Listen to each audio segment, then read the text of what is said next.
जय गुरुदेव नाम किसका, जय गुरुदेव नाम किसका, जय गुरुदेव नाम किसका,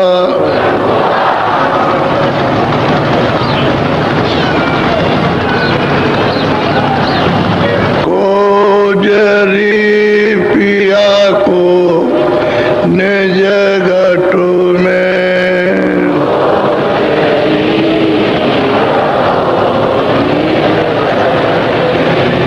कोजरी पिया को निज घटु में,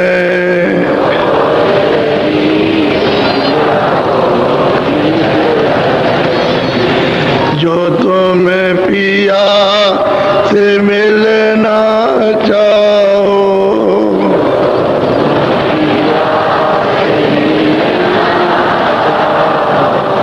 तो मत भटको जग में,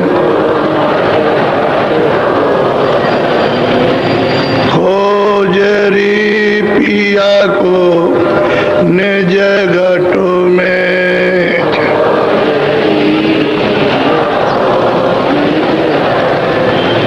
तीरथ भरत करम आचारा,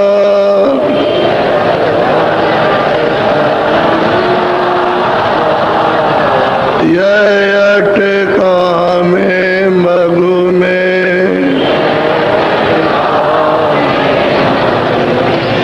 खोजरी पिया को निज घटु में,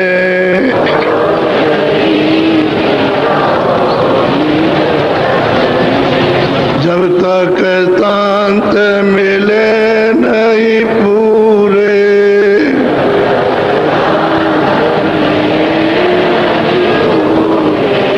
जब तक शांत मिले नहीं पूरे,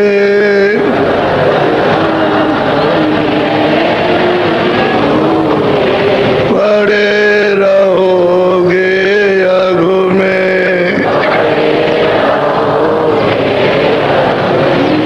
खोजरी पिया को निज घटु में,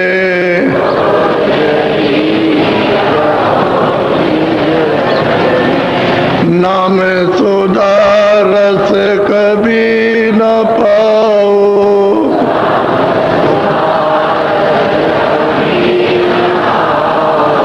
नाम सुधा रस कभी न पाओ,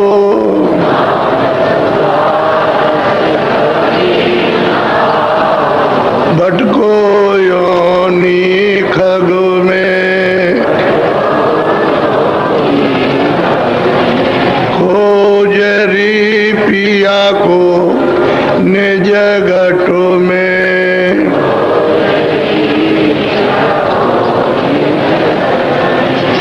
पंडित काजी बेक से कसम,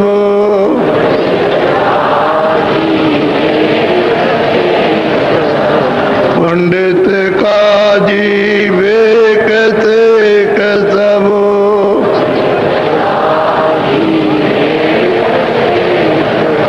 अटक रहे डग डगु में, खोजरी पिया को निज घटु में,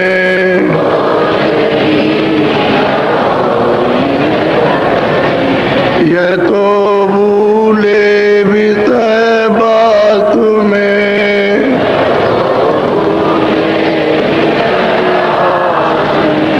भर में दसे इनकी रग रग में,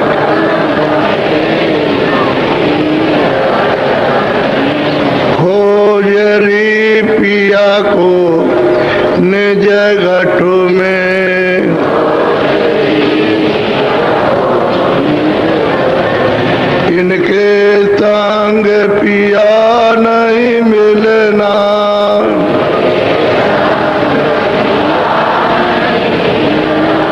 इनके संग पिया नहीं मिलना,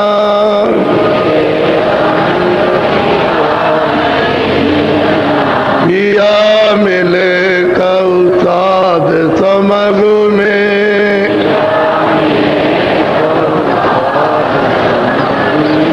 खोजरी पिया को निज घट में,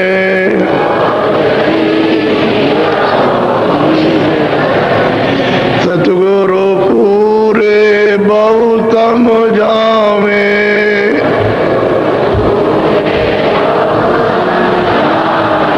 वो तो एक है अलग में, खोजरी पिया को निज घट में,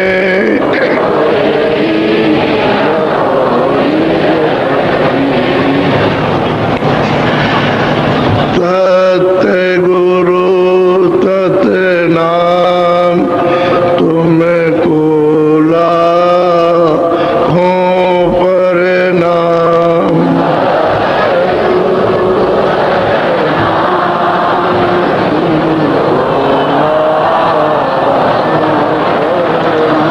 सत्य गुरु सत्य नाम तुमको लाखों प्रणाम,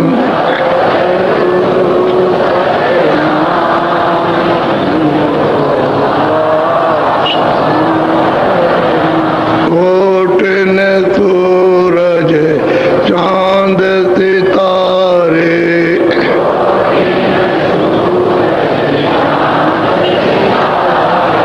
कोट न सूरज चांद सितारे,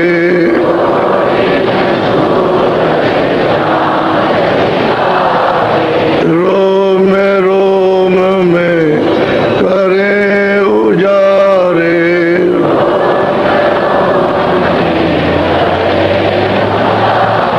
रोम रोम में करें उजारे,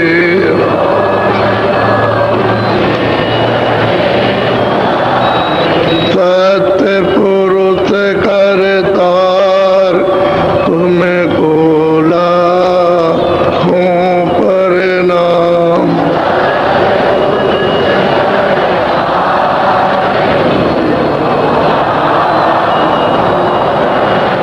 अरबों सूरज चांद सितारे,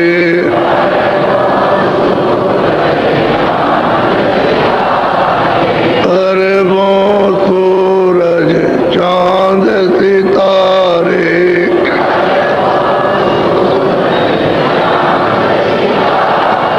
रोम रोम में करें उजारे,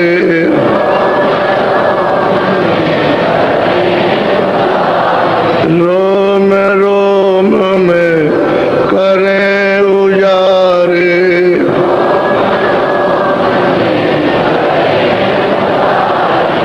अलख पुरुष करतार तुमको लाखों प्रणाम,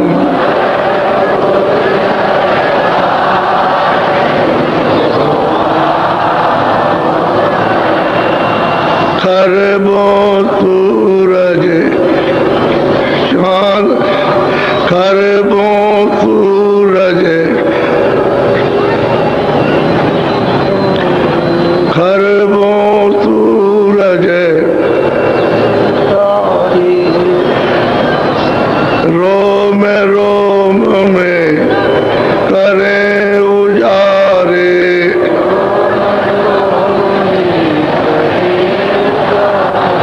रोम रोम में करें उजारे,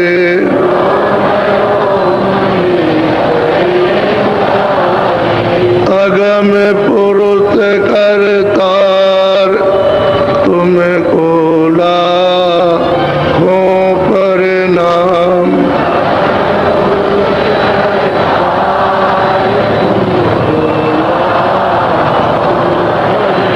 नील नील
कि हाँ महापुरुष नहीं मिलेंगे, उस भेद को रखने वाले, देखने वाले, जानने वाले, तब तक आपको ये राज कोई भी नहीं मिल सकता। ये सारा विस्तार किस तरह से हुआ और किसने किया। जब वो महापुरुष मिलेंगे देखने वाले, तो ये सब कुछ आपको बताएंगे। बगैर उनके मिले हुए किताबों के पढ़ने से न तो कुछ हुआ और न कुछ हो सकता है। पढ़ लीजिए, किताबें रख दीजिए, अपनी अपनी बुद्धि का जो कुछ भी भौतिक प्रयोग है उसको तो सोचने विचारने का करो आप, है या नहीं है, लेकिन राज नहीं मिल सकता, रास्ता नहीं मिलेगा, वेद नहीं मिलेगा, युक्ति नहीं मिलेगी आपको। वो तो उन्हीं से मिलेगी जो इस वेद को जानते हैं, इस राज को। अब वो चाहे कोई भी कौम हो, सबके लिए मुर्शिद और गुरुओं की जरूरत है, जो कामिल हो, जो अनुभवी हो। वो नहीं तो कुछ नहीं। आज उनकी कमी होने के कारण सभी लोग, सभी मानव भटक रहे हैं। अगर सही सच्चा रास्ता मिल जाए तो चलने के लिए सब लोग तैयार हैं, लेकिन अब क्या करें, जब भटका खा गए और चीज़ों में उलझ गए तो उससे थोड़ा निकलने में दिक्कत है, परेशानी है, क्योंकि उनको इतना विश्वास नहीं है, इतने उनको प्रीत प्रतीत नहीं है उनको उस मालिक के और महापुरुषों के प्रति, इसलिए उलझ जाते हैं। विश्वास हो जाए और प्रेम प्रतीत हो जाए तो उससे निकलने में कोई देर नहीं। चाहे जितने भी जकड़ में, संसार में, लोभ में, मोह में, ममता में, आसक्ति में, वासनाओं में फंसे हो, सबसे निकल आओगे। मिलेंगे तब काम बनेगा, नहीं मिलेंगे नहीं। अब गोस्वामी जी महाराज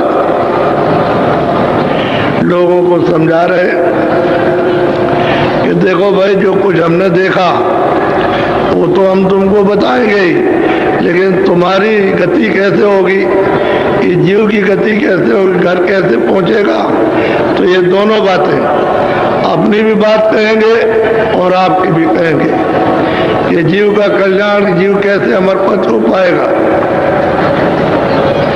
दोनों बातें साथ साथ वो समझाते जाएंगे संगत को। जो लोग आए सुनने के लिए सुनेंगे। बड़ी विधि विधान के बाद उन्होंने समझाया, यानी समझाने में महापुरुषों ने कोई कमी नहीं रखी, लेकिन ये कि न मिलने से और तुम अछूते रह गए। जब उनसे मिले मिलाए नहीं, देखा देखा नहीं, सुना सुनाया नहीं, तो अछूते रह गए, खाली रह गए और खाली हाथ से चले गए। अरे आपको मनुष्य मंदिर मिला था, इसमें छकड़ा भर करके, गाड़ी भर करके यहाँ से जाना चाहिए था, तो तुम खाली जा रहे हो, तुम्हारे कुछ भी हाथ में पड़ा। ऐसे ही अब इतना वक्त निकल गया, 40 साल गए, 60 साल चले गए, 80 साल में सब चलने का डेरा, तो अभी तक तो कुछ मिला नहीं। अब क्या है, क्या मिलेगा? जब आपने इतनी मेहनत पर दौड़ धूप करके कुछ नहीं पाया, तो अब क्या, अब तो कहीं दौड़ना धूपना मेहनत भी नहीं।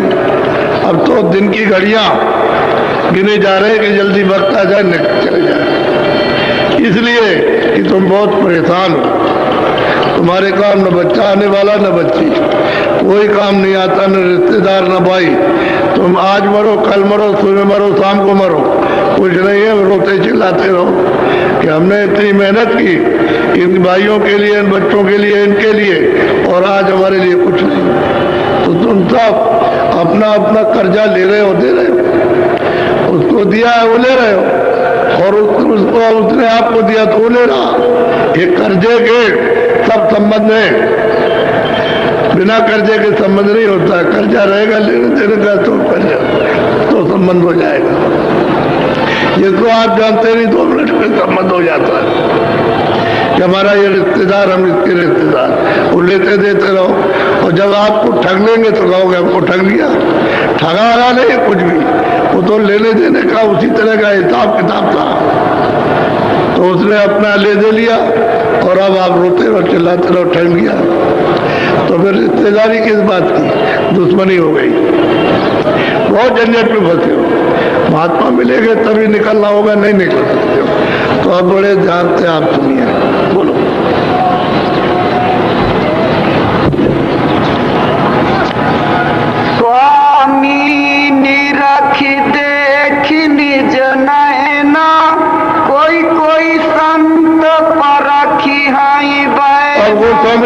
लाल जी महाराज कहते हैं कि भाई संतों ने तो अपनी आंखों से देखा, तो तुलसी ने तो अपनी आंख से देखा नहीं जा सकता। जो दिव्य आंख है, ज्ञान चक्षु है, तीसरा नेत्र है,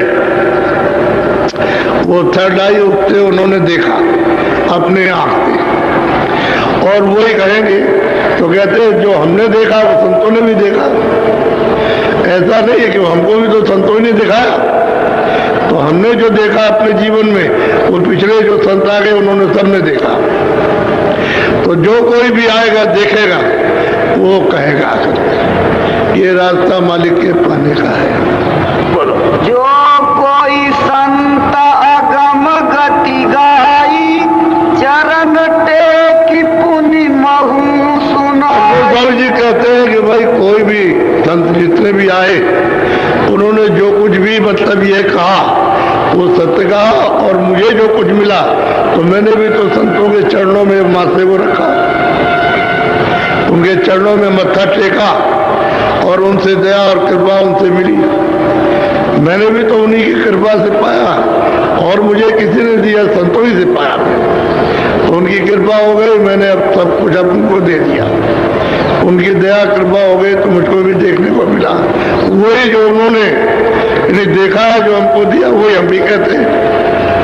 हम भी वही कह रहे, कोई और बात नहीं। बोलो। अब जीवन का कहूँ निबेरा जाते मिटे भरम बस बेरा। स्वामी महाराज कहते हैं जीव का छुटकारा इस भरम से कैसे होगा? ये भ्रम ही है, जिसमें आप उलझे हुए भरम है, क्योंकि इसमें कोई चीज तो सत्य नहीं है। चाहे धन कमाओ, चाहे जन कमाओ, चाहे ये कमाओ, चाहे वो कमाओ, चाहे हीरे कमाओ, तमाम सब चीजें करो, लेकिन ये सब का सब भ्रम है। इसमें से कोई चीज जो कहते हो हमारी है, उसमें कुछ नहीं आती। जो कुछ नहीं है वही भ्रम है, उसी को आप मान रहे हो कि हमारी, वो कहता नहीं है। तो कहते हैं इनका भ्रम यानी किस तरह से छूटेगा, कौन इसको छुड़ाएगा? जो अपनी आंखों से देखेगा वही, और संतों ने जो कुछ देखा है उन्हीं की कृपा से मुझे भी मिला। मैं भी वही कह रहा हूँ कि अब जीवों का छुटकारा कैसे होगा, ये यहाँ से कैसे निकल को घर को जाएंगे, क्योंकि घर से तो आ गए, उसने तो दया करके भेजा दे ही है, उसको रचना करना था, उनकी रचना हो गई और आपको देना था।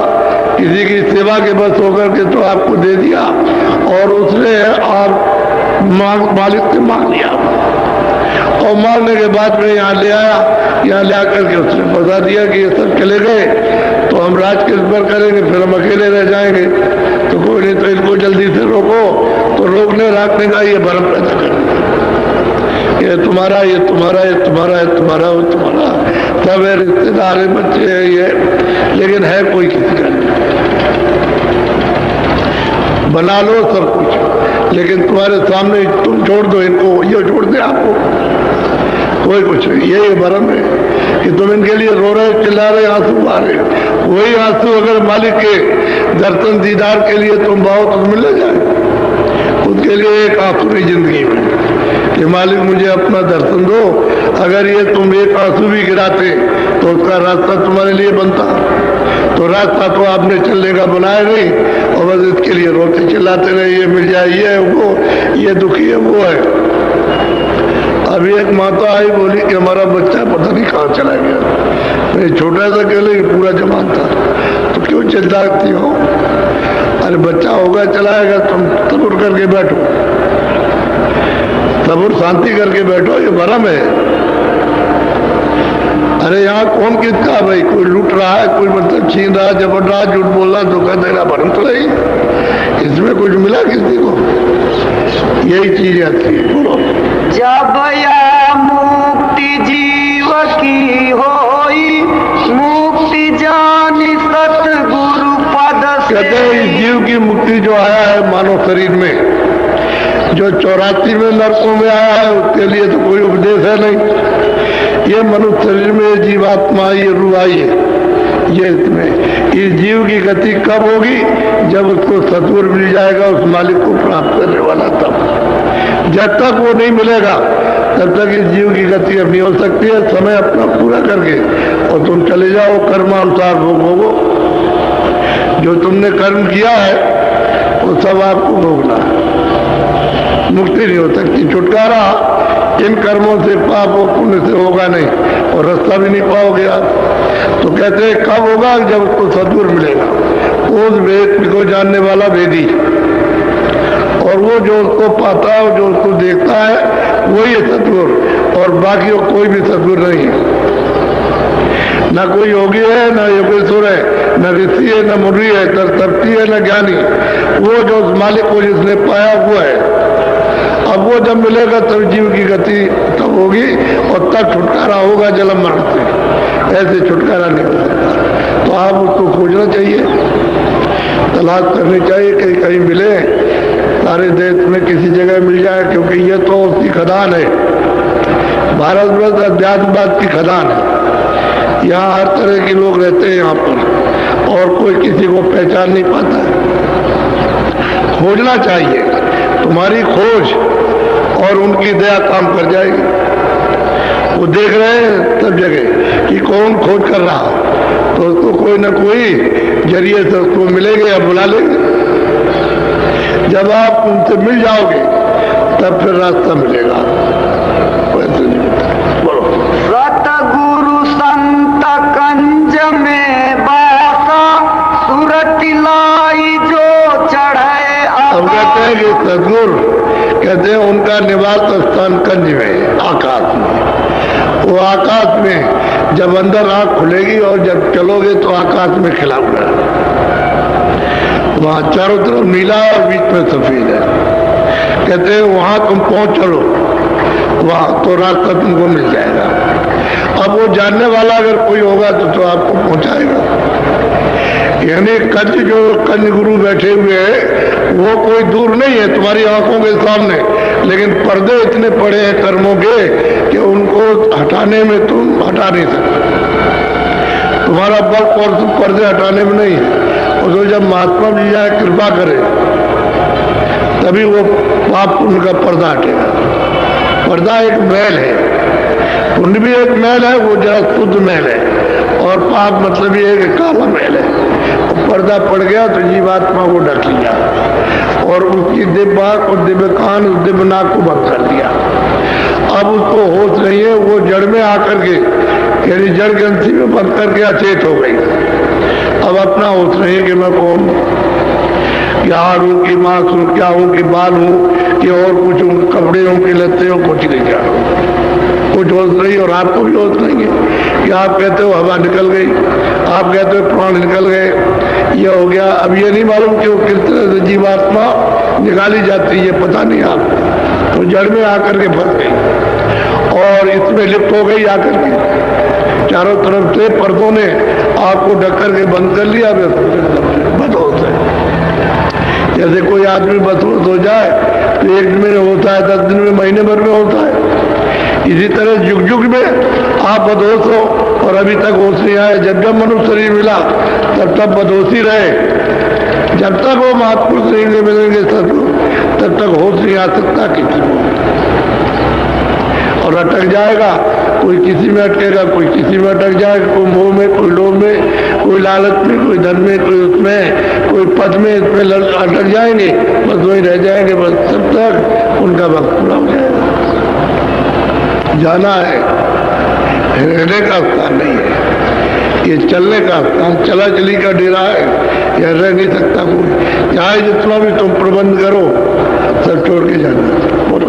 श्याम कंजलीला गिरी सोई, तिल परिमाण जान। अब वो कहते हैं गोस्वामी जी महाराज की श्याम कंज, यानी चारों तरफ नीला है, बीच में सफेद, और चारों तरफ सफेद है, बीच में मतलब नीला, दोनों मिलाकर के श्याम कंज। यानी वहां कहते हैं वहां एक दरवाजा है छोटा सा, मिलेगा, दरवाजा मिलता है। दरवाजा कहते तुम चिंचित अपनी दृष्टि को उस पर लगाओ, मारो, तो फाटक खुल जाएगा। और फाटक जो गेट है बहुत सुंदर है और बहुत बड़ा गेट है। अगर लाखों आदमी लगा दिए जाए एक साथ तो गेट हट नहीं सकता, इतना बड़ा गेट है और बड़ी कारीगरियों से बना हुआ।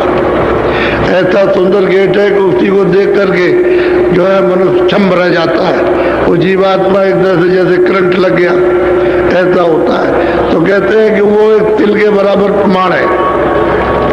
वहाँ नीलगिरि शिखर है, आकाश है, ये नहीं, इसके ऊपर में आकाश है, यानी अंदर की दृष्टि का आकाश अंदर है, ऊपर है, और ये बाहर की आंखों का आकाश है।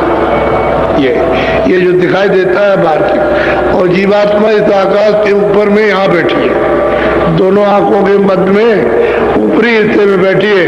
नीचे आकाश हो गया, वो अपना हो गया, और शरीर का नाका है, और वहां से सब शरीर को संचार यानी सब कर रही है। गुदा चक्र को, इंद्रिय द्वार को, और नाभि को, मतलब हृदय को, कंठ को, सबको यानी संचार बराबर कर रही है, अपना काम कर रही है। लेकिन यह है कि सूरत को, जीवात्मा को कोई पहचान नहीं सकता कि शरीर में काम है, कोई नहीं जानता। तो कहते हैं क्या करो कि चिंचित तुम उस तिल पर अपनी दृष्टि को जमाओ, वहां एक टक होकर के। जब दृष्टि जमाओगे तो फाटक खुलेगा, गेट खुलेगा।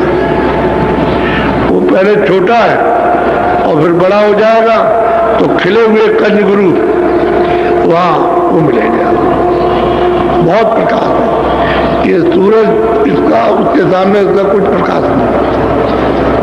ये जो निकला है सूरज, ये कुछ नहीं, इतना प्रकाश है, और इतना बड़ा मंडल दिखाई देगा आकाश कि जैसे संसार ये कुछ नहीं उसके सामने। ऐसा नीलगिरि जिस पर इनकी बैठक है वहां पर, वो ऐसा इस तरह का आकाश है, ये आकाश नहीं।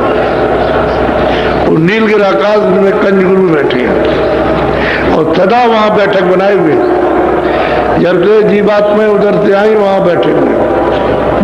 छिन छिन मन को तहाँ लगावे, एक पलक छूटन अब क्या कहते हैं? छिन कहते हैं सबसे छोटा समय, छिन से छोटा समय और कोई भी नहीं है। यानी आपकी जो घड़ी चलती है वो भी मतलब है सेकंड की, वो भी उसके सामने कुछ नहीं, इतना छोटा समय।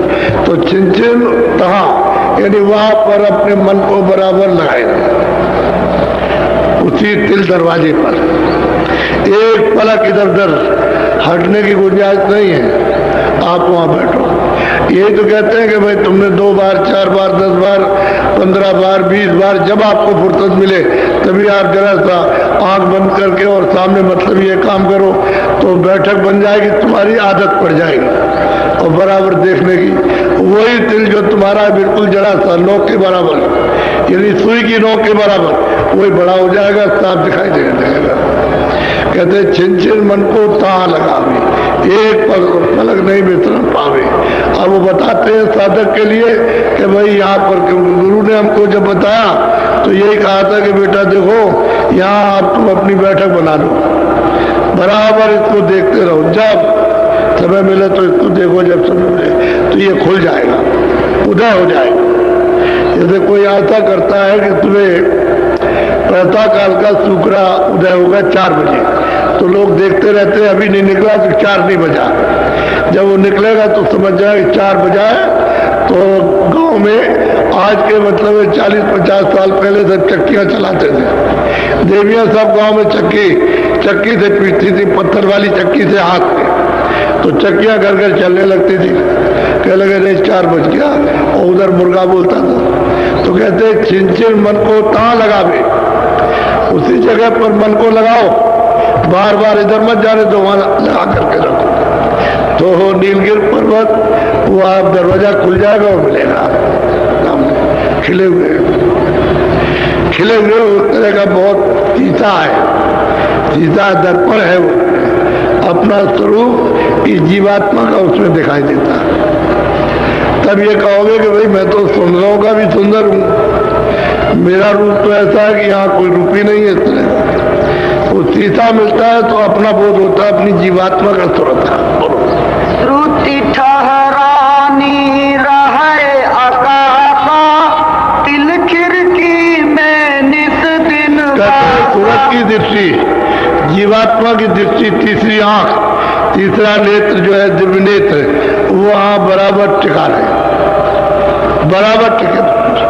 उस तिल खिड़की पर, वो अभी तो खिड़की मालूम होगी, फिर दरवाजा हो जाएगा, खुल जाएगा दरवाजा।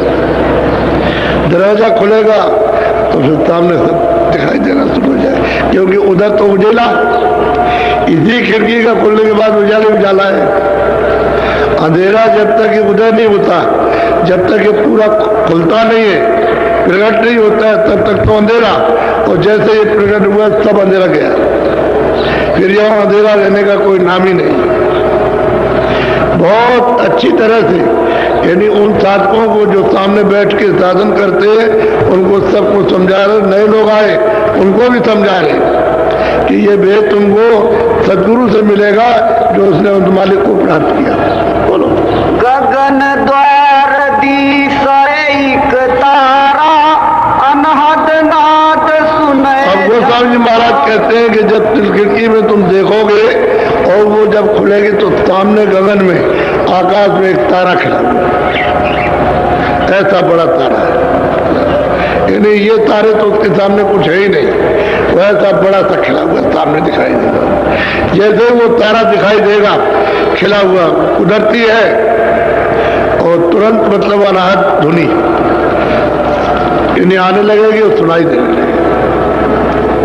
उसको धुनी कहते हैं, वैसे उसको अनहत बाजा भी कहते हैं, अनहत बाणी भी कहते हैं, आसमानी आवाज भी उसी को कहते हैं, उसी को कलमा और आयतें भी कह रहे हैं। जब साधक उसको ध्यान से सुनेगा, वो जो अनहत बाणी है, जो बाजे बज रहा है, उसको ध्यान से सुनेगा तो उसमें से आवाज हो रही है, बोल रहा कुछ, तो धीरे धीरे धीरे धीरे सब समझ में आने लगेगा। अरे ब्रह्मा ने तो मतलब ये 50,000 बरस समाधि लगाई थी, तब उनको ये आवाज सुनाई थी। 50,000 बरस, तुम्हारी तो इतनी उस पर उम्र भी नहीं है, 85 में 60-70 में बोल जाते हो, 100 बरस भी पूरे नहीं जाते। तो इसी में मतलब ये तो 50,000 बरस तक उन्होंने समाधि लगाई, तब जब उनकी आवाज को सुना, बस रूप नहीं देखा, जितने से आवाज आ रही थी उसको नहीं देखा, वो आवाज आ रही आपके पास तक, उसको आपने सुना। अब ये कहते हैं भाई तुम उसको देखो, उधर जाए, जैसे ही सामने दिखाई देगा तो अनहत धुनी सुनी हो जाएगी। यही तो बात इनको समझाती कि तुम जरा मेहनत करके थोड़ी मशक्कत करो, थोड़ी सी कमाई करो तो जल्दी काम हो जाए। तो जो लोग ठीक से करने लगते हैं उनको होने लगता है, उनको होता है, उनको ये सब चीजें सुनाई देने लगती है और दिखाई भी देने लगती है। अब वही बात कह रहे हैं कि तुम छिज्जर मन को वहां लगाओ और जैसे कुड़के खिलेंगे वैसे वो दिखाई देगा, वो तारा, बस अनहत धुनी जारी हो जाएगी। काम सुनने लगेंगे, आप देखने लगे, आप उसको देखेगी और जो उसमें से आवाज आ रही है उधर से वो कान सुनेंगे और सुगंधी जो है उसको नाक सुनेगी, क्योंकि इसमें तीन ही चीजें हैं, आंख है और कान है और नाक, और तीनों ही चीजें ये सुनती है और देखती है, सुनती है। उसके अलावा और कुछ नहीं। वहां भी यही चीज थी अपने देश में, जब वहां थी तब तो वहां निर्मल से पर्दा पड़ा हुआ, अब ये पर्दे के अंदर आ गई।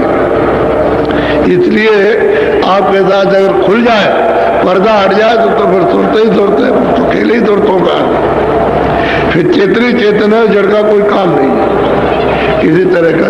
तो कहते हैं छिन छिन तुम वहां मन को लगाओ, एक पलक दृष्टि हटने न पाए, जब देखो तब उसी पर बैठ जाओ, जब करो ऐसी आदत बना लो उस पर बैठने की तो खिड़की खुल जाए और सामने वो दिखाई देगा गगन में। गगन कहते हैं आकाश, ये आकाश नहीं है, वो दूसरा आकाश है, वो तुम्हारे अंदर से रास्ता देखने का जाता है। बोलो।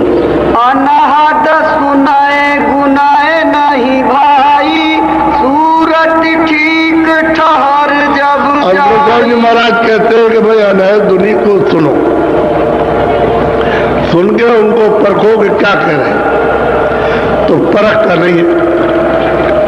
अनहत धुनी आ रही उसको सुनता है, लेकिन उसमें से जो उच्चारण हो रहा है उसको नहीं परखता। तो कहते नहीं, सुनो और सुन करके जो बोल रहा है उसको समझो, उसको कहते गुनो, जानते उसको बराबर समझो कि क्या कह रहा हो। धुनी तो आपको सुनाई थी, लेकिन वो उसमें लय हो जाओ, रत हो जाओ, जब रत हो जाओगे तो वाणी समझ में आएगी कहता क्या है। बोलो। चूए अमृत पीवे अघाई, पीवत पीवत मन छकी और गोस्वामी जी महाराज कहते हैं कि भाई जब तुम उसको बोलने लगोगे, ध्यान से सुनकर के ले होने लगोगे तो उसमें से अमृत गिर रहा, अमृत छू रहा। जैसे जरा सी टूटी खोल दीजिए तो थोड़ा थोड़ा बूंद बूंद पानी गिरता है, ऐसे ही वो धुन सुन करके जब गुनोगे ले होगे तो उसमें से अमृत छू रहा। तो मन जो है उसको पी पी करके थक जाएगा, तृप्त हो जाएगा। तो ये भवों की तरफ से बिल्कुल एकदम से उदास हो जाए। अब उसके पीने पर भोग अच्छे नहीं लगेंगे, एक भी भोग अच्छा नहीं लगेगा। न मोह है, न लोभ है, न लालच है, न तृष्णा, न वासना, न काम है, न क्रोध है, न अहंकार है, सब कुछ नहीं, एकदम उदासीनता। और अपने को समझोगे कि हम सबसे छोटे हैं, हम कुछ नहीं। ऐसा अमृत पीने को, उसमें से अमृत आता है, यहाँ अमृत नहीं है। और वो जो अमृत आ रहा उसी की सर्दी है। जैसे पहाड़ों पर बर्फ गिरी हुई है और ठंडक यहाँ हो गई, और बर्फ नहीं गिरेगी तो यहाँ ठंडक नहीं होगी, गर्मी रहेगी। तो वहाँ बर्फ गिर रही, यहाँ ठंडक हो गई। तो ठंडक तो है, अमृत की शीतलता तो आपके पास है, लेकिन वो अमृत पीने को नहीं मिलता। क्यों नहीं मिलता कि पर्दे ऊपर से डाल दिए तो आँख और कान और नाक ये आपकी बंद हो गई। अब आपको अमृत पीने को नहीं मिल सकता। जब तक ये पर्दा नहीं हटेगा तब तक ये काम नहीं होगा। पर्दा नहीं हटेगा, आँख नहीं खुलेगी, कान नहीं खुलेगा, नाक नहीं खुलेगी। तो मन जो है उसको पीता है, पीता है अमृत, उसको पीता है। और पीते एक दिन नहीं, रोज रोज रोज रोज पिएगा तो उसके पीने की और मतलब आदत पड़ जाएगी, चस्का पड़ जाएगा, ये छूट जाएगा। तभी तो साधक घर में रह करके भी छोड़ देता है, हर चीजों से उदास हो जाता है। अब ये जो बैठे हुए तमाम लोग उनके घरों में उदास, स्त्रियां और लोग हो गए, भाई हो क्या गया, अरे हो क्या गया। वो भजन करते हैं, उनको कुछ मिलता है तो वो इधर से तो सुनता है कि उधर से कि उसको जागरण होगा, उधर जीवात्मा का जागरण और इधर मतलब बुद्धि का सोना कि ये तो कुछ नहीं है, उधर तो सब कुछ है। तो ये तो रहेगा ही। तो लोग ऐसा, वो लोग कहते हैं जो जानते नहीं, लेकिन जो साधक साधना करते हैं उनको तो मालूम है कि भाई साधन करते हैं, उसमें साधन में ये होगा कि फिर को उच्चाट हो जाएगा, उदास हो जाएगा और फिर अभाव हो जाएगा, श्रद्धा नहीं रहेगी। फिर लगाव थोड़े दिनों में जब ऊपर चढ़ेगा तो कोई लगाव नहीं रहेगा गरीब है, लेकिन लगाव नहीं रहेगा। फिर वो कार्य मात्र बरतना शुरू करता है, क्या भाई तुम शरीर की रक्षा के लिए थोड़ा बहुत कर लेते हो, कुछ नहीं। बोलो। सूरत साथ संग ठहराई, तब मन चिरता। और जो संतों ने जो रास्ता बताया, यानी जब उपदेश नामदान के वक्त में जो रास्ता बताया है वो मतलब ये कि वो रास्ता है, संत कहते हैं रास्ते को, तो रास्ता बताया तो उसका जब वो ध्यान करता है तो इसी के साथ में सामने आएगा। क्योंकि आँख खुल गई जब सामने जो उसको भेद बताया, जुक्ति बताई, स्थान बताया, रूप बताया, नाम बताया, तो उसको सुनता है और सुन करके उसको पकड़ के चढ़ता है और आँख से देखता जाता है, तब नजर आता है। इसी तरह से उनके कंज गुरु ने जब बताया और घर में बैठ करके साधन करते हैं तो उन्होंने कहा था कि जब तेरी आँख खुलेगी तो मिलूंगा अंदर में, तो इसको रोज करना छोड़ना नहीं। और मैं तेरे लिए आया तुझी को बताने के लिए, तू यहाँ रात को 2 बजे रो रहा था तो मैं तुझको बताने के लिए आया और मैं तुझको मिलूंगा और तू इसको रोज करना सुबह शाम। तो उन्होंने पकड़ लिया, क्योंकि वो रो ही रहे थे उनसे मिलने के लिए, दर्शन के लिए, तो उनको मिल गया और बस। अब वो रोज करते हैं तो देख रहे। अब उन्होंने कहा कि मैं बगैर गुरु मिले काम नहीं करूँगा, गुरु मिलना चाहिए वो जो पार जाने वाला, भगवान भवसागर से पार उतर गया और जितने सत्य पथ को, उस सच्चे मतलब मालिक को, उसको प्राप्त कर लिया और ऊपर जाता है वो अनाम पथ को भी प्राप्त कर लिया, उसको कहते हैं गुरु। उसी का नाम सदगुरु है, उसी को संत कहते हैं, बाकी और किसी को नहीं। संत नाम ही नहीं था, ये तो जब तो संत आए तब तो ये नाम पड़ा, पहले कोई नाम शास्त्रों में संत नहीं है, संत नाम ही नहीं था। बोलो। सूरत हरिद्वार जिन पकड़ा मन अपंग होई मारा। अब गोस्वामी जी महाराज कहते हैं कि जिन जिन लोगों ने भी, चाहे किसी कौम के और किसी जाति के हों, अमीर गरीब, जिन जिन लोगों ने ये दरवाजा पकड़ा उनका मन अपंग हुआ, जैसे मन को काट दिया कि इधर अब कुछ नहीं है, तो अपंग हो गया, भाग दौड़ बंद कर दी। जो संकल्प विकल्प था, चित्त का जो चिंतन करना था, बुद्धि निश्चय में दौड़ बंद हो गई, क्योंकि अमृत पीने लगा, भाग दौड़ बंद हो गई, अपंग हो गया, लगड़ा हो गया। जैसे कोई लगड़ा हो जाए तो चल नहीं पाता, ऐसे ही लगड़ा हो गया, अमृत गड़बड़ता होता है, वो रस पीता है, अमृत पीता है, उसको मस्त हो जाता है। बहुत अच्छी तरह से समझा रहे विधि विधान से। कोई भी ये नहीं कि कोई और मतलब है, कोई ब्राह्मण हो, कोई क्षत्रिय हो, या कोई मुसलमान हो, कुछ हो, नहीं, कोई जिन जिन ने दरवाजा पकड़ा उनका मन अपंग हुआ, क्योंकि उनको अमृत पीने को मिलेगा, तो मन अपंग हो जाए, लड़ा हो जाए, भाग नहीं सकता। अब वो तुरंत पर उसको बल मिलेगा। जब ये मन साथ दे दे तो तुरंत को ताकत मिल जाएगी, तो जब ताकत मिलेगी तो तुरंत मन को बस में कर लेगी। जब मन बस में हो जाएगा तो चलेगा, तो वो समझा बुझा लेगी। और मन जहां से आया ये वहां जाना चाहता है, लेकिन आदत के बस होके भागता है। आदत उसकी जुग जुग की पड़ी है, जब से आप आए हो तब से संसारी आदत पड़ी है मन की, चित्त की, बुद्धि की, उसी तरफ को भागते हैं। अब आदत पड़ जाएगी ये अमृत पीने की, तो अपंग हो जाएगा, नहीं लगा हो जाएगा, भाग दौड़ उसकी बस में, अब नहीं जा सकता दायरे के बाहर। अब यही रहेगा, इसलिए पियो, यही है असली जल पीने का, ये अमृत है, इसी से तुम अमर हो जाओगे। तो इसी से जाता तो अपने स्थान पे पहुंचेगा, तो चुप हो जाएगा, फिर कुछ नहीं, फिर तो वहां मालिक हो गया। वो तो 3 लोग का मालिक है, उसी का एक तत्व दिया हुआ है जो उसके साथ लगा दिया, अपने मुकाम पे भंडार में पहुंच गया, तुरंत तुमको चली जाएगी। तुरंत तो अकेले आई, वो किसी को साथ लेकर के नहीं आई। जब पर्दा पहना उड़ाया तो उसके मतलब उस पर्दे के साथ हो गई। तो पर्दे में जो जो उसके तत्व हैं वो उसके साथ लगा दिए। जहाँ कारण तत्व तो वो लगा दिया, सूक्ष्म तत्व वो लगा दिया, लिंग तत्व वो लगा दिया, और स्थूल तत्व उसको लगा दिया। बस इतना ही है।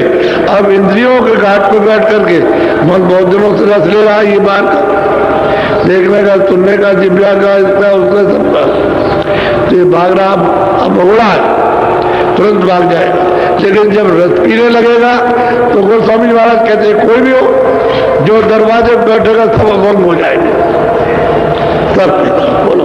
चमकाए बीज गगन के माई, जब ही उजास पास रहे। समझा भी रहे और देख भी रहे वो कि हमको क्या हुआ है कि जब ऊपर से बिजली चमक रही, बड़े जोर के साथ में बादल गरज रहा, बिजली चमक रही है और उजाला बढ़ता जाता है और हम उसको देखते जाते हैं। तो साधना करने वालों को भी कहते हैं कि इस तरह से देखना, बिजली चमकेगी क्योंकि इतनी चमक है। जब ये बिजली चमकती है बाहर की तो आप देखते हो आंखें बंद हो जाती है। जब फोटो ली जाती है तो आप देखते हो उसकी लाइट क्या कैसे बंद हो जाएगी आपकी, तो वो प्रकाश बहुत तेज है, तो बिजली ऐसे करेगी, ऐसे इस तरह से लप लप लप, तो प्रकाश को सूरज बर्दाश्त करती है। क्योंकि बहुत मुद्दत हो गए उस रोशनी को छोड़े हुए, तो बहुत तेज रोशनी है और सूरज एक कण के बराबर भी नहीं है, तो इसकी तो रोशनी कुछ नहीं है। अब ये उसको देख करके एकदम आंख बंद हो जाती है, उसको देख नहीं सकती। तो धीरे धीरे धीरे धीरे धीरे धीरे बिजली चमकेगी, वो बर्दाश्त करेगी, धीरे प्रकाश उतरेगा और प्रकाश उतरते देखेगी, थोड़ा देखेगी, फिर आंख बंद हो जाएगी, फिर देखेगी, फिर उस प्रकाश को सहन कर लेगी, तब वो खड़ी हो जाएगी देखने के लिए, तब देखेगी। तो कहते हैं बिजली चमके और ऊपर से प्रकाश उतरे। वो स्वामी जी महाराज अपना कि हमको ऐसा दिखाई दिया और गुरु ने जो हमको बताया था ऐसा, और तुम भी ऐसा करो तो तुमको भी ऐसा ही दिखाई देगा।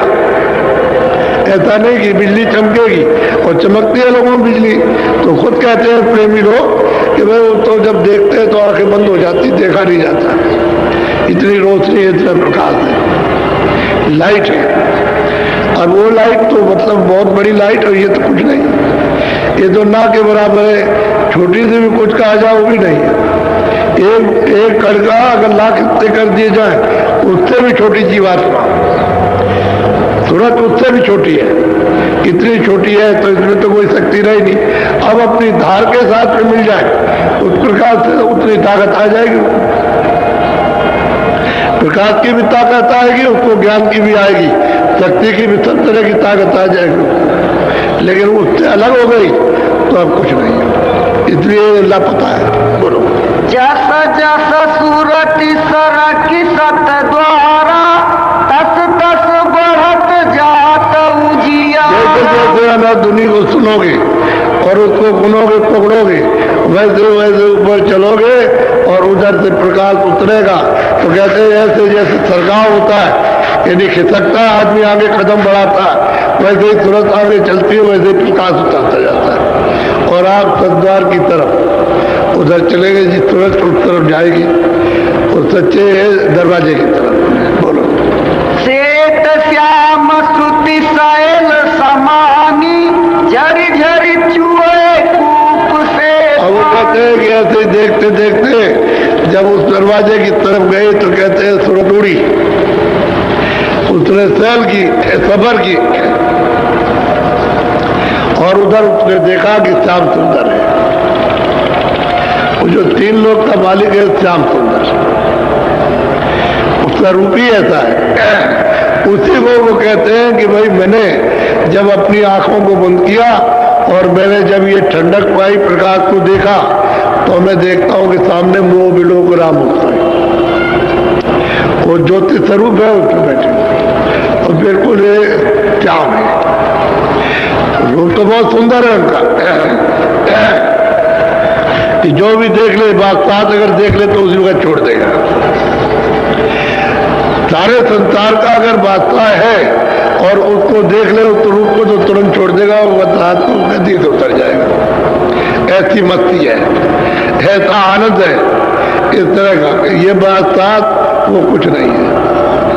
असली चीज तो ये है, वो श्याम कहते हैं, श्याम से तुरंत समानी।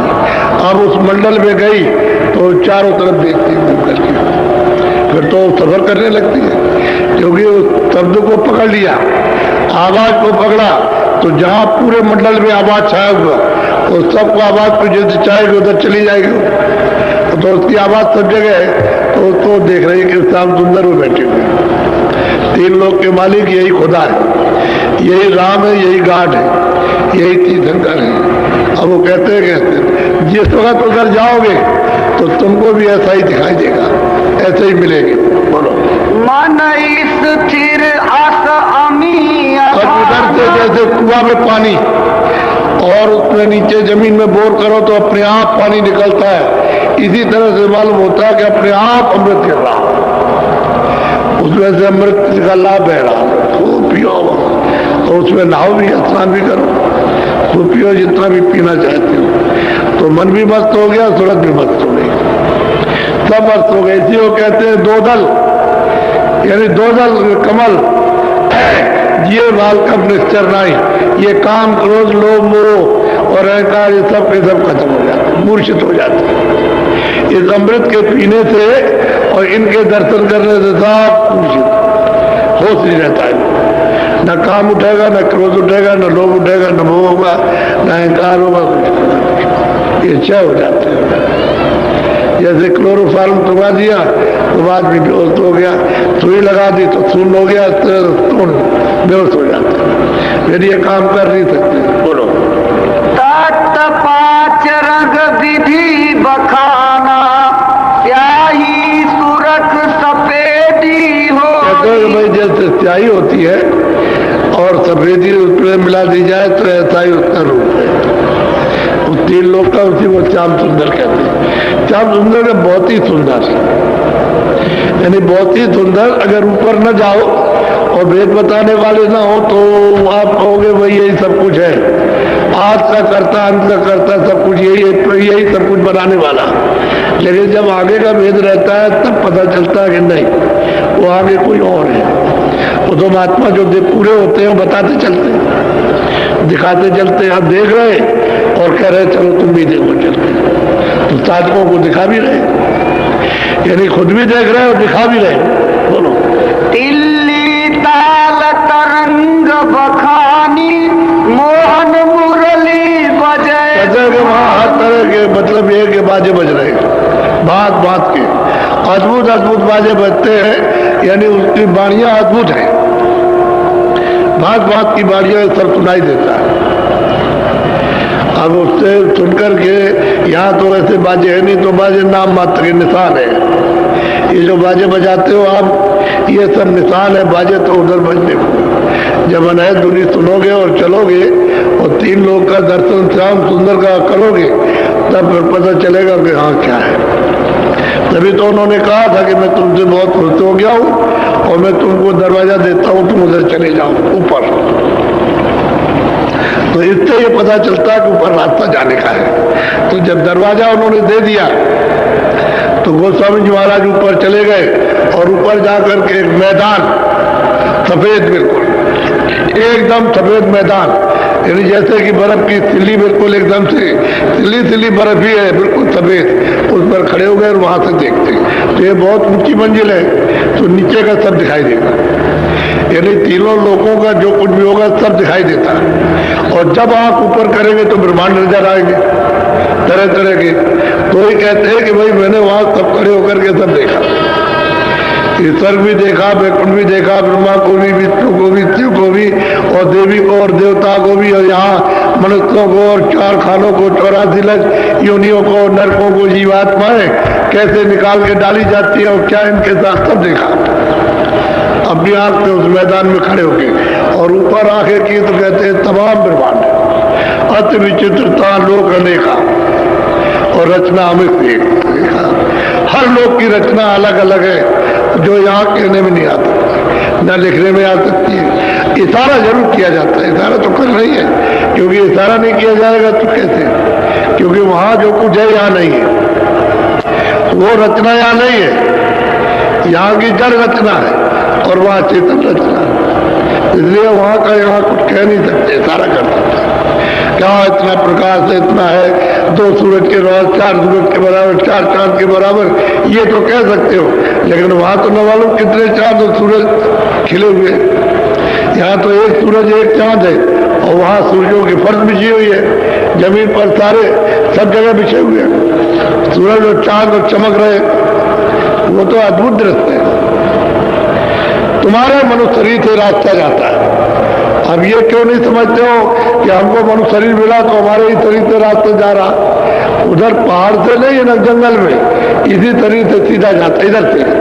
ये जीवात्मा बैठी है दोनों आंखों के मध्य में, ये है आज्ञा चक्र, छठा चक्र, तीसरा चले यहाँ बैठी, यहाँ से ऊपर इसको ले चलो आप तो रास्ता आपको मिल जाएगा, तब मिलेगा रास्ता। और नाम की डोरी वो साफ सामने पड़ी हुई है, इसी को पकड़ो सामने। लेकिन बीच में जब पर्दा कर्मों का आ गया तो उसकी वजह से आंख और कान नाक बंद हो गए।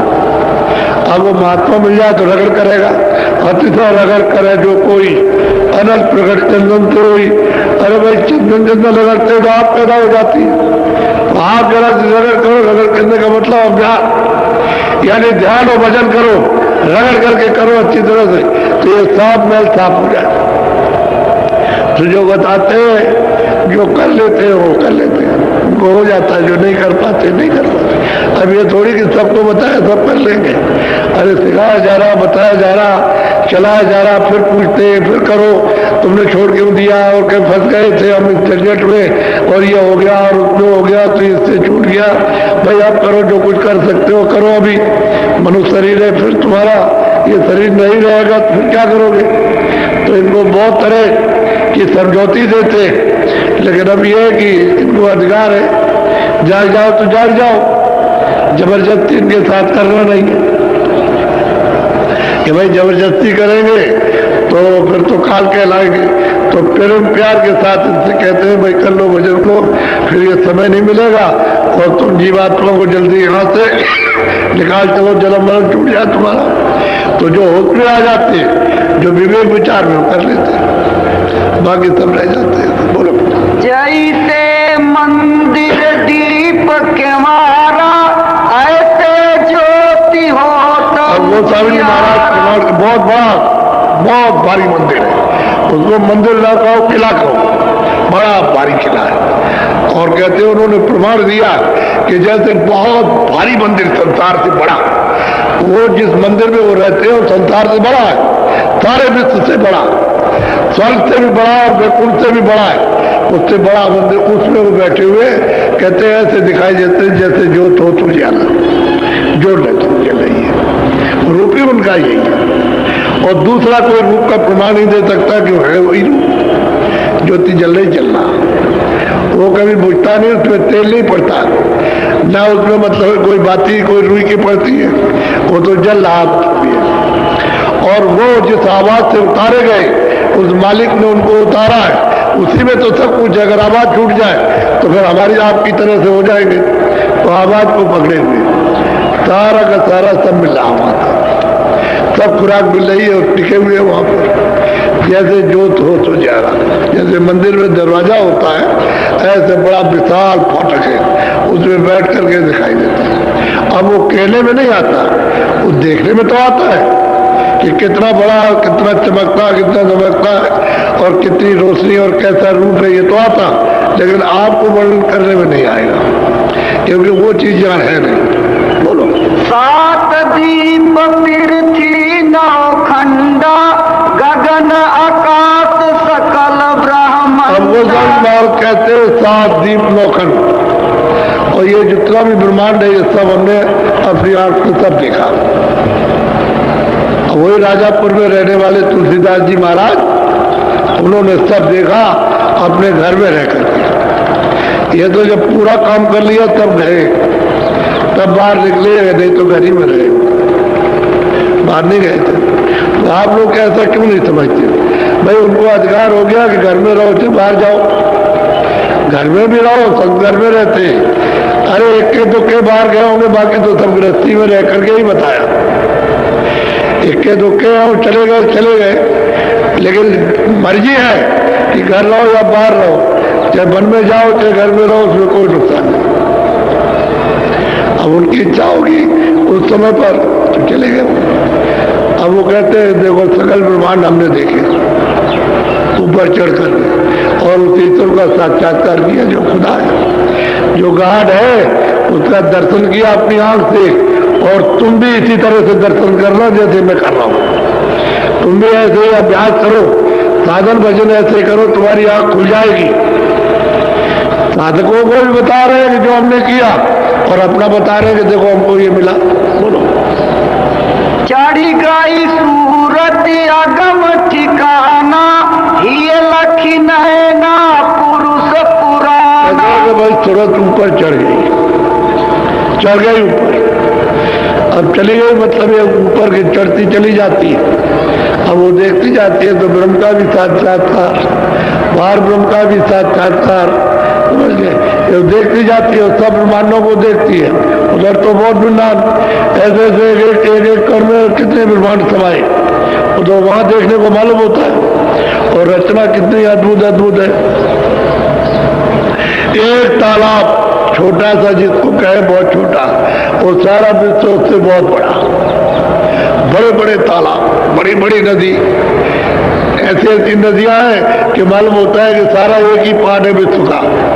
ऐसी ऐसी नदियां, अरे भाई ये तो बूंद भर है, आपका देश तो एक बूंद का है और उधर तो अपार है।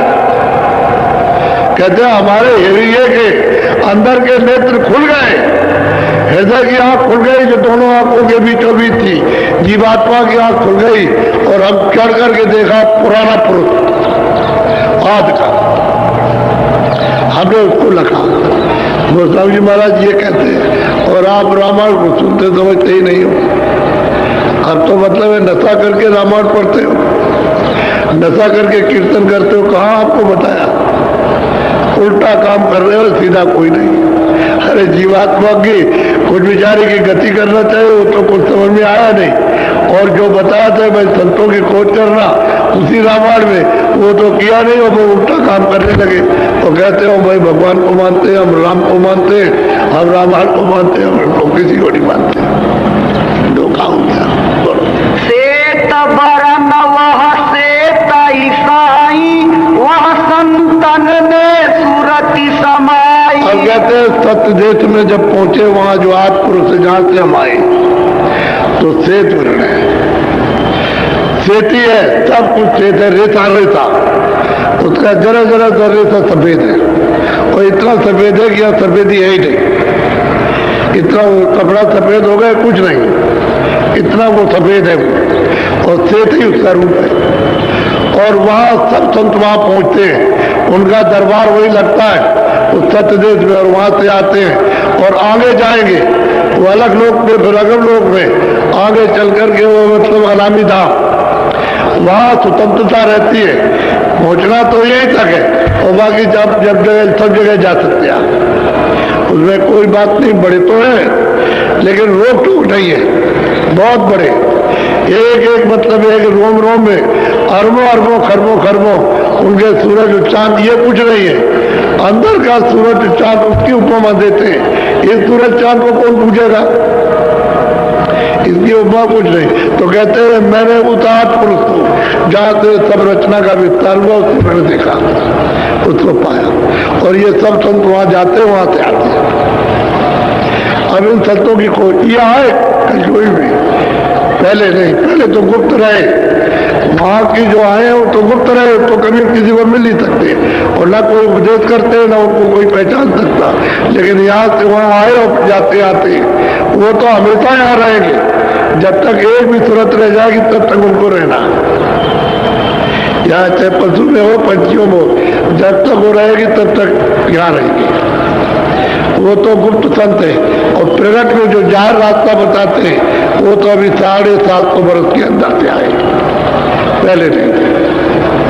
पहले योगी थे, ऋषि मुनि थे, योगेश्वर थे, ये सब ज्ञानी और ज्ञानी थे, सब ऋषि थे, ये तो सब थे, लेकिन संत नहीं आए थे, उन्होंने ये रास्ता नहीं पता। बोलो निहनामी वह स्वामी अनामी, स्वामी सूरति शैल तह था। कहते हैं कि भाई वो निनामी, उसका कोई नाम नहीं, वो अनाम है, उसका आधाम है, उसके दाम की कोई पैमाइश नहीं कर सकता। तुम खरबों सबको वर्षों तक रहो, फीता लेके नापते रहो तो ना ऊपर ना नीचे न कहीं ना कहीं, ऐसा हुआ नाम पद है। कहते हैं तुलसी वहां पहुंची, इनकी सूरत वहां पहुंची, उस अनाम पद में अनामी प्रभु का साक्षात्कार, उसका दर्शन हुआ। अब वो कहते हैं कि जो ये है तो मैं, और हम है तो ये, अपनी कलम से लिखते हैं, जो ये है वो हम, इनमें और हम में कोई फर्क नहीं। तो जो वहां से आएगा वही तो आता है, जीवों को जगाने के लिए वही आता है। क्या हम तुम्हारी मदद करेंगे, हम मतलब है कि तुमको सहायता देंगे, मदद करेंगे, और तुमने जो कुछ भी लाद रखा है उसकी सफाई करेंगे। तो आपको तो चाहिए उनकी खोज करना चाहिए, मिल जाए तो एक तन रूपी कपड़े में जो गंदगी भरी हुई उनको दे दो, उसे साफ कर। उसी वक्त जब सफाई कराएंगे तो अति देर रगड़ करे जो कोई भी हो, इसमें हिंदू मुसलमान और छोटे बड़े और मतलब ज्ञानी अज्ञानी क्या बात है, कोई भी हो जो रगड़ करेगा यहाँ बस उसकी सफाई हो जाएगी और काम खुल जाएगा। तो जब ये के नेत्र, ये अंदर निज नेत्र जब खुल गया तीसरा, तो उससे जाकर के वहां हमने देखा। जो कोई पूछे ते ही कर लेखा, कस कस भाखऊ रूप नरेखा। अब तो समझ महाराज कहते हैं, अगर कोई पूछे कि भाई वो तुमको कैसे कैसे मिला है और उसका रूप रंग और उसका स्थान और देश कैसा है, तो कहते हैं ना उसके लिए यहाँ कागज, ना उसके लिए स्याही, ना उसके लिए कलम, और उसको लिखिए, लिखते जाइए, सब समझ खत्म हो जाएगा। सब बन रहा है कि पल्ले कल में टूट जाएगी और ये पृथ्वी का कागज सब खत्म हो जाएगा, लिखा नहीं जाता। ऐसा रूप रंग रेखा वो है, वो देख रही थे, लिखा नहीं जाता। बोलो स्वामी नयन सै नहीं हेरा, संत बिना नहीं होई अपनी आंखों से ये सब वहां जाकर के देखा, सब कुछ देखा, यानी दिखाई सब दिया। अब बगैर संतों के कोई जा नहीं सकता। जब संत मिल जाएंगे उस घर को जाने वाले, तभी आपको ये रास्ता मिलेगा, वह मिलेगा नहीं। अब वो पुष्टि कर रहा है, हमको तो संत से मिला, क्योंकि कल गुरु हमारे संत थे, उन्होंने दिया, देव गुरु से कुछ नहीं मिला। साफ साफ उन्होंने कहा, कहते संत मिलेंगे तो ये भेद मिलेगा, और उन्हीं की मदद से चढ़ाई होगी, उन्हीं की मदद से ये जितने भी पूजे लदे पाप और पुण्य के सब काटे जाएंगे, और उन्हीं की कृपा से सबसे परिचय किया जाएगा। परिचय सबसे होगा, ईश्वर से भी परिचय, ब्रह्मा विष्णु महादेव से भी परिचय, स्वर्ग का भी, वैकुंठ का भी, और ईश्वर के लोक का, और ब्रह्मांड का, ब्रह्म का, और पार ब्रह्मांड का, पार ब्रह्म का, और महाकाल परिचय सबका होगा, और सब लोगों में सुलझ जाएगी। तो वही पुरुष पुराना कहते हैं हमको मिल गया, हमने उसका दीदार और दर्शन किया है। बोलो। निज नैना देखा ही ये आखी, जस जस स्वामी कही कही भाखी। कहते हैं भाई मैंने हृदय की आंख से देखा। एक तो शरीर में दो आंखें, वो कहते हैं बीचों बीच में एक आंख है। हमने ये की हृदय की आंख से उस सबको जैसे जैसे देखा, और जो जो हमने देखा है वो वर्णन करने में जमात थे या वर्णन करने में लिखने से नहीं आ सकता। ये तो नहीं कहा कि हमने नहीं देखा या हमने उसको प्राप्त नहीं किया, तो कहते हैं हमने प्राप्त किया। बोलो। पिंड माही ब्रह्मांड ताही पार पद तेहि लखा, स्वामी तेहि की लार खोली तीन। वो कहते क्या है कि भाई तीन लोग के परे, पहले अंड पिंड ब्रह्मांड है, और पार ब्रह्मांड उसके परे चौथा पद है, चौथा लोक है, और चौथे पद के पार नामा, ये इनके सबके परे चौथा लोक सतलोक है, वो सचखंड है, वही मतलब सतपुरुष है, और उसके पार नामा बहुत दूर है वो। कहते हैं हमने अपनी ये इन्हें आंख से इन सबको देखा, अंत से लेकर अंत से लेकर अंत तक। अब कोई समझ तो पाता नहीं, किसी को मालूम तो है नहीं, और जिस को मालूम हो जाएगा। काशी में जब उपदेश किया है मुसलमान, तो इनके मुसलमान भी, वो भी देखिए किस तरह से आए, और हर जात का, चाहे वो मतलब ये नहीं हो, और चाहे वैष्णव हो, चाहे मतलब पंडित हो, और किसी जात का हो, सब इनके आए और रास्ता सबको दिया, और जो अपने सामने पहुंचाया। ये भी नहीं है कि उन्होंने पहुंचाया नहीं, अब ये प्रमाण है, सबूत है। आप कहोगे किसने देखा, कोई कहे किसने देखा, और भाई तो तो अभी हुए, ये तो 450 बरस तो कुछ नहीं होता, अभी हुए। और शाम को जब सुनाएंगे तो इसके पहले अभी आए महात्मा, उन्होंने देखा। 1, 2, 1000 लाखों आपको सबूत दे दिए जाए, वो वेद पुराण की बात तो छोड़ दीजिए, उसमें तो कुछ है ही नहीं, वो तो फंसाने का ही जाल है और कुछ नहीं। और पाप और पुण्य, अच्छा और बुरा बच्ची ही है। ज्यादा से ज्यादा स्वर्ग है, अगर पुण्य करो तो स्वर्ग मिल जाएगा, वैकुंठ मिल जाएगा, और नहीं तो मतलब यह है कि बस ये आपको राजा बना जाएगा, रूपमान धनीमानी बना दिए, बस ये है, उसमें यही सब फसाव लिखा हुआ। आप इसमें उलझ गए आकर, अरे उधर तो कुछ नहीं है, तो खुद ही में लिखने वाला कहता हमने नहीं देखा, आगे और कुछ है, और कुछ है, और कुछ है। जब उसने खुद नहीं देखा तो आप क्या देखोगे? अरे भाई संत आए, उन्होंने आद से अंत तक को सबको देखा, सबको समझा और पाया, और परे गए, परे के जब तक न रास्ता मिले। तो हम लोग तो सब वही चौथे पद से आए, चौथे लोक से आए, सतलोक से। ये काल वगैरह वहीं से आए, ब्रह्म और ईश्वर और पार ब्रह्म सब वहीं से आए, जितने भी सोचते सब मंडलों में वहीं से आए। तो जब वहां से तब सबके सब आए तो मिलना चाहिए वो अपने घर में आने जाने।